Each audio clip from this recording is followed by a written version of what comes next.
we still don't know how many people have already contracted the coronavirus. We don't know how many people have had symptoms. We don't know how many people have recovered. We don't know whether or not the people who've recovered have some sort of immunity. We don't know even exactly which was the first state to record its first coronavirus case. We were misled from the very beginning by the Chinese government that delayed informing the world, that arrested doctors, that attempted to inform the world. They destroyed samples. Still not cooperating as far as Mike Pompeo is concerned. Now, the LA Times is reporting that there is a mutant coronavirus that's emerged, more contagious than the original, according to a study. Scientists have identified a new strain of the coronavirus that has become dominant worldwide and appears to be more contagious than the versions that spread in the early days of the COVID-19 pandemic, according to a new study led by scientists at Los Alamos National Laboratory.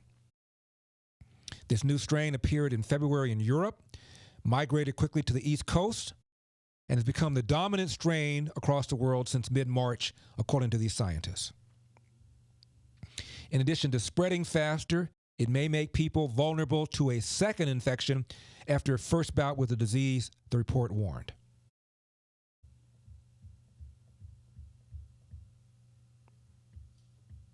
Wherever the new strain appears, it quickly infected, the report says, far more people than the earlier strains that came out of Wuhan, China.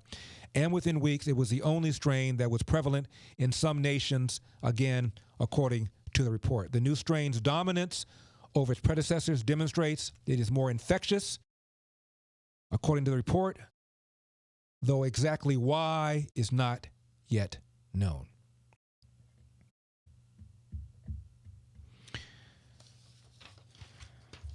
And 15 children, according to CBS News, have been hospitalized in New York City with a rare condition that could be linked to COVID-19.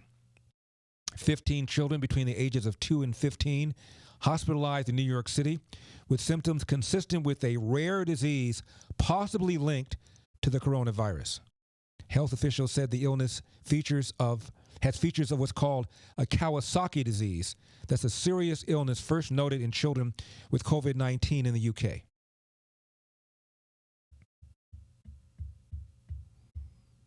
According to Dr. DeCalasis, Deputy Commissioner of the New York City Health Department's Division of Disease Control, in a public letter, quote, a pediatric multi-system inflammatory syndrome recently reported by authorities in the United Kingdom is also being observed among children and young adults in New York City and elsewhere in the United States, end of quote. According to this doctor, the symptoms vary among children depending upon which organ system is affected.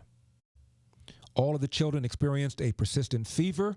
More than half reported a rash, abdominal pain, vomiting, or diarrhea, and less than half experienced respiratory symptoms. He added that the full spectrum of the disease is not yet known.